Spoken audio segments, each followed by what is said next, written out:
these were done from the years 1978 through 1985. My name is Ray Washington. I'm an attorney.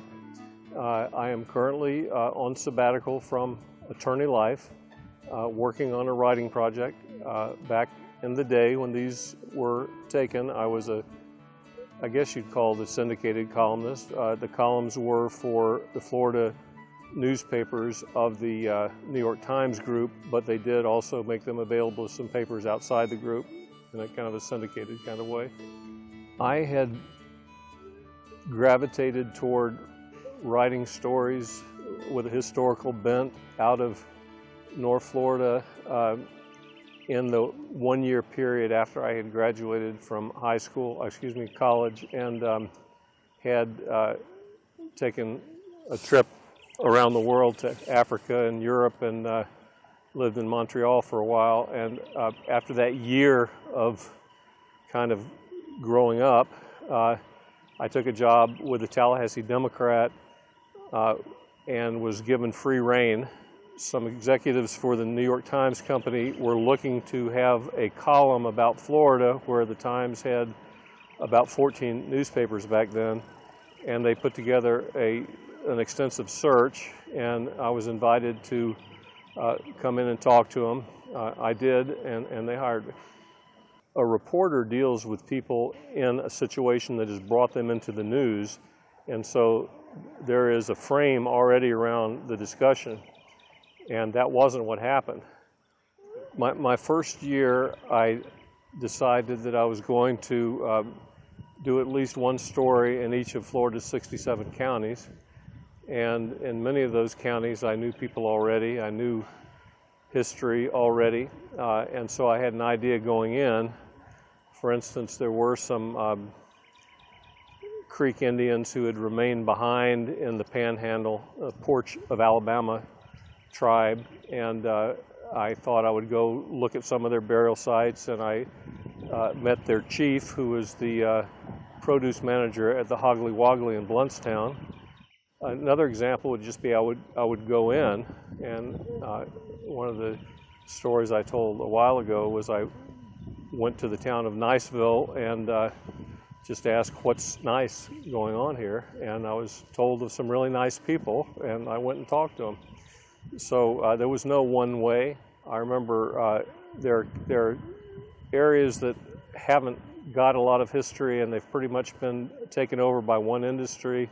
The town of Wauchula, or the county of Wauchula, and Zolfo Springs. I thought I would never get a story there, but I went to the Red Man Cafe and sat down and just started talking to people and challenging people about things that they probably shouldn't have been challenged about. And then finally things came out, and I got a story. Now, after I started writing about it for a while, I would get letters from people. Sad for me, those almost never turned out. I mean, someone would say, "Here's my cousin, he's a real character," but you know, that was probably the least useful, but I appreciated them when they came in. Part of what made it interesting was being able to go in with no preconceptions and sort of absorb what a community was like and what people are thinking. And I did sometimes do a little bit of research on the area if I didn't know it already, but I know virtually every part of Florida. I'm one of those quirky people that, you know, if you showed me a map of Florida, I would be able to write all 67 counties. If you showed me a map of the United States, I'd be able to write every state. A map of the world, I'd be able to write 94% of the of the countries of the world that haven't changed. I had a cassette tape recorder that in the beginning I didn't use at all, and I didn't use it because I thought it would make people feel uncomfortable. But as I got comfortable with what I did, I decided, in news reporting, that may be true, but when you're spending all day with someone, eventually that recorder will become invisible. And so I still remember it. It was a recorder about this big, and it had a cover that made it look like a book. And I would open it up, and I would say, "I'm going to record this." And sometimes people would say no, and I'd say, "That's okay." And then I'd say later, and usually it was okay. You know, it's like they didn't know who I was. And so I did record most of them. Before Sam asked me to give some of the tapes, though, I had virtually taped over everything. My purpose for doing it was for my columns. It wasn't to do an oral history collection. And to some extent, it may be frustrating to anyone reading them because a lot of the stuff is just shooting the breeze. You know, it's not like me. It eventually always gets to some hard questions, but oftentimes it's just trying to get some rapport. And so that was one piece of equipment. I also had an SLR Nicormat camera, and I know nothing about photography, but many of our papers had fine photographers, and they kind of taught me that if you have one focal length and you have enough film and you have light on a face, eventually you're going to get a great picture because a face is a piece of art. And so I would go in with 20 or 36 frames and almost always come out with a pretty good picture, but not because I had any talent at all. In fact, I'm really surprised they let me try. But I get one or two good pictures out of there, and some of the pictures are amazing. But it's not because of the quality of the picture, it's because of the quality of the face. The technology at that time for typing it was a typewriter. By the end of that period, I may have had a computer, but I don't think I wrote on the computer. I think I wrote the columns on the typewriter. I might type up my notes on the computer, but it takes a while to change. You know, like a lot of people in Florida, when I was in 7th grade, I had half of a year shop making gun racks, another half of the year learning how to type. And so most people in those days learned how to type that way. So I've been typing for a long time, and it took me a while to transition to be able to write. I didn't have any problem typing, but the mental process, the mental process on the computer it does now. I mean, I dictate even now, which I never could have done before, but people's brains work in different ways. But in those days, I would say virtually all those columns were typed, and the type scripts that I did would have my inserts, and they'd be really ugly. In 1979, about a year into this, I was asked by Dean Ralph Lowenstein to participate in their visiting professor program, giving lectures to different journalism classes. And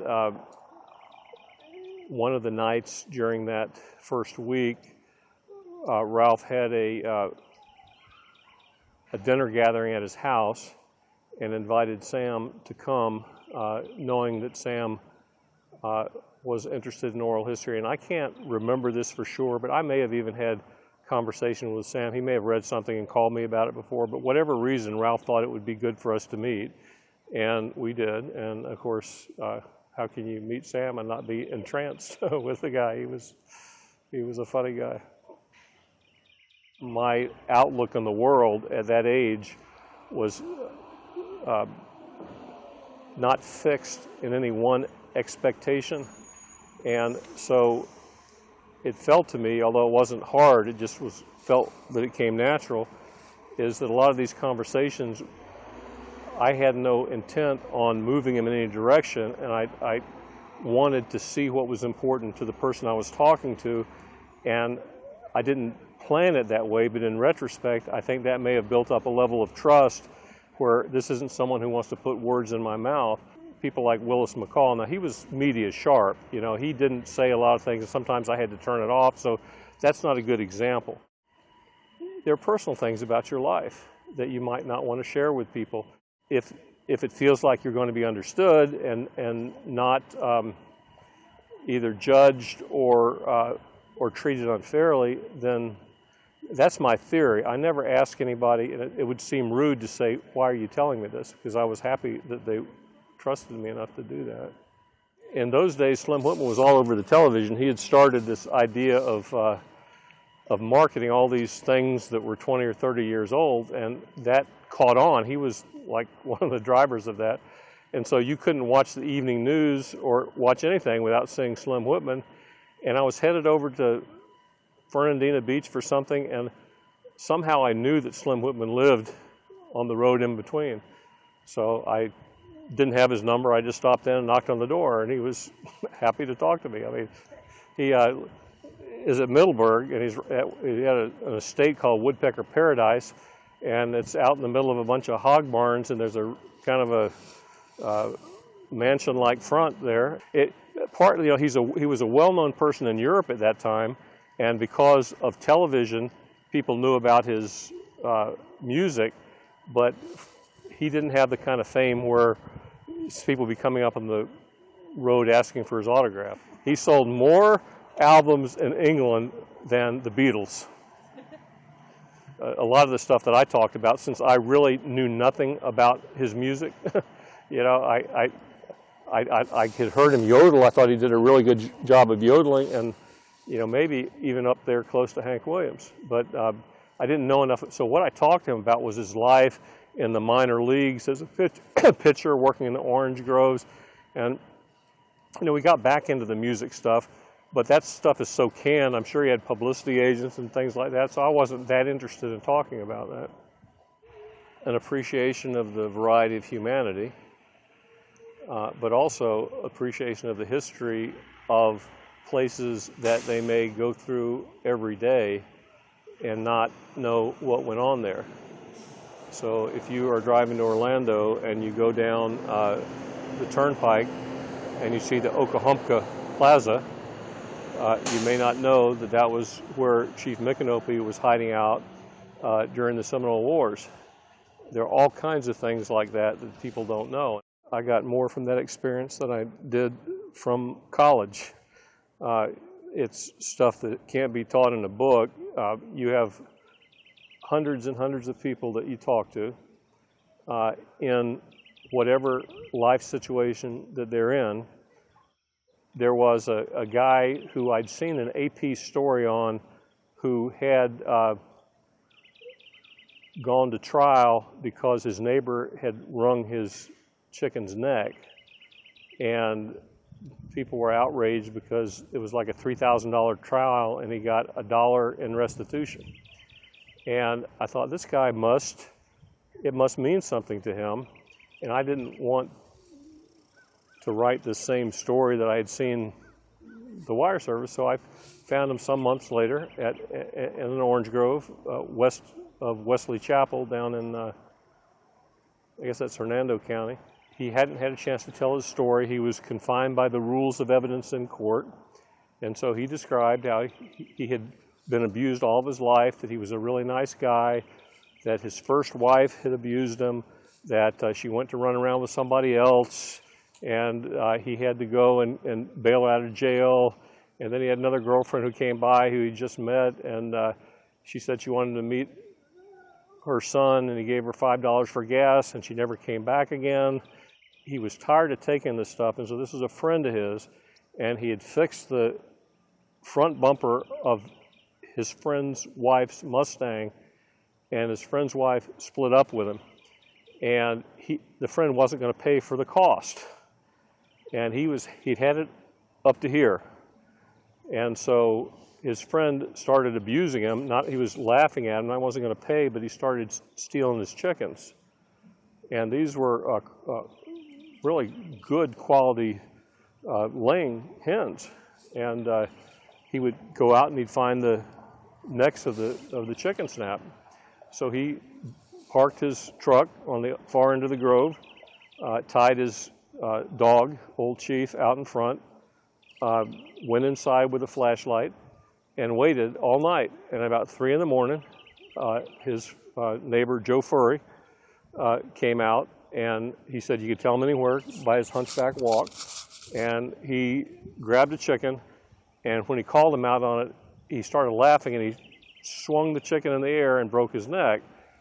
And that was too much. And so he went to the prosecutor and said, that's cruelty to animals. I want prosecution. And no one would listen to him. And he kept at it, and he finally got his trial. And Joe Furry was shamed, moved off, and he had his honor back. That wasn't obvious what was going on in the way that it was being reported. So that was an example of a story that I thought, there's more to it than that. There's always more to it than it seems.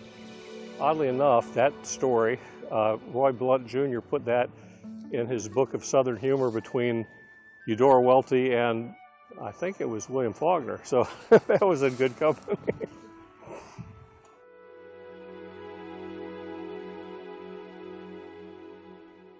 you cannot look at Sam Proctor and not see that twinkle in his eye. And so you get a sense of who the guy is. Just as Colonel Sanders was iconic, can there be like his face on the logos of the center?